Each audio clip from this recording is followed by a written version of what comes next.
Hi hall, இன்றைக்கி நம்ம வந்து பார்த்திங்கன்னா என்னுடைய டயட்க்கான ஒரு லன்ச் ரெசிபீஸ் தான் நான் உங்கள் கூட வந்து ஷேர் பண்ண போகிறேன். ஸோ இது வந்து திணை, மில்லட்டில் இருக்கக்கூடிய திணை அண்ட் இதில் நிறைய பருப்புலாம், அதாவது துவரம் பருப்பு, கடலப்பருப்பு, பாசி பயிறு, மூக்கு சுண்டல் அப்படின்னு சொல்லிட்டு நிறைய பருப்புலாம் வந்துட்டு ஒரு 4 ஹார்ஸ் வந்து நான் இதை வந்துட்டு ஊற வச்சுருக்கேன். அதுக்கப்புறம் வந்து எப்பவும் போல் நம்ம ஒரு வெஜ் ரைஸ் நம்ம வந்து பண்ணால் எப்படி பண்ணுவோமோ தேவையான வெஜிடபிள்ஸ் நான் வந்து உருளைக்கிழங்கு பதிலாக சுரக்காய் எடுத்திருக்கேன். ஸோ சுரக்காய் போட்டுட்டு பீன்ஸு அண்ட் கேப்சிகம், அது மட்டும் இல்லாமல் இந்த மாதிரியான க்ரீன் கலர் பீஸ் இதெல்லாமே போட்டு வெங்காயம், தக்காளி, இஞ்சி பூண்டு இதெல்லாம் போட்டு நல்லாவே வந்துட்டு ஃப்ரை பண்ணிவிட்டேன்.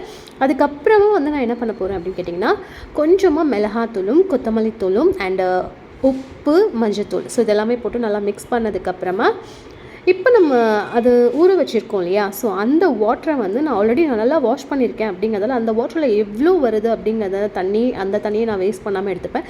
இது உங்களுக்கு வந்துட்டு நல்ல ஒரு ரிச்சான ப்ரோட்டீன் நீங்கள் எடுக்கணும், நல்லா ஃபில்லிங்காக இருக்கணும், அதுவும் டயட்டில் நீங்கள் இருக்கும்போது சாப்பிட்டா எம்மி டேஸ்ட்டாக இருக்கணும் அப்படின்னு நினச்சிங்கன்னா ஸோ மறக்காமல் இந்த மாதிரி எடுத்துக்கோங்க. அந்த தண்ணியை வேஸ்ட் பண்ணாதீங்க. கூடவே நான் என்ன பண்ணியிருக்கேன் அப்படின்னா கொத்தமல்லி, புதினா, முருங்கைக்கீரை, ஸோ இது எல்லாமே சேர்த்து எல்லாமே ப்ரோட்டீனில் இருக்குது அப்படின்னு சொல்லும்போது நீங்கள் ட்ரை பண்ணி பாருங்கள். நல்லா இருக்குமா அப்படின்னு கேட்டிங்கன்னா டேஸ்ட் வேறு லெவலில் இருந்தது. ஸோ இது என்னுடைய 2 பிளேட்க்கு கரெக்டாக இருக்கும் அப்படின்னு நினைக்கிறேன். கொஞ்சம் எக்ஸஸாகவே இருந்தாலும் நான் 2 பிளேட்ஸ்க்கு தான் எடுப்பேன். மில்லட்டில் வந்து இந்த மாதிரிலாம் சமைக்கலாம் அப்படிங்கிற ஐடியாவில் நானே ட்ரை பண்ணி பார்த்தேன். பட் ரொம்ப நல்ல ஒரு ஃபுட்டாக இருந்தது. எக்ஸஸாக நீங்கள் வேறு எந்த மசாலாவும் வந்து இதில் ட்ரை பண்ண வேண்டாம்.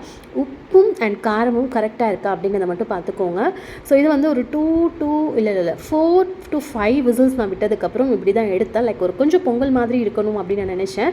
அதுக்கப்புறம் நீங்கள் அப்படியே வந்துட்டு க்ளோஸ் பண்ணி வச்சிட்டிங்க அப்படின்னா ரொம்ப நல்லாயிருக்கும். ஸோ இதுக்கு நீங்கள் வந்துட்டு எப்பவும் போல் ரைத்தா அந்த மாதிரி பண்ணணும் அப்படின்னாலும் பண்ணலாம். பட் நான் என்ன பண்ணேன் அப்படின்னா தயிரில் வந்து குக்கும்பர் லைட்டாக வந்துட்டு சால்ட் போட்டு எடுத்துப்பேன். இதோடு சாப்பிடும்போது அவ்வளோ நல்லாயிருக்கும். அந்த நீங்கள் கர்ட் எடுக்கிறீங்களே, அந்த கர்ட் வந்து கொஞ்சம் ஃப்ரிட்ஜில் இருக்கிற மாதிரி பார்த்துக்கோங்க. கூலாக இருக்கிற மாதிரி பார்த்துக்கோங்க. ஸோ அது சில்லுன்னு இருக்கும்போது இந்த சூடான சாப்பாடோடு நீங்கள் சாப்பிட்டீங்க அப்படின்னா ரொம்ப நல்லாயிருக்கும். டயட்டில் இந்த மாதிரிலாம் எடுத்துக்கோங்க.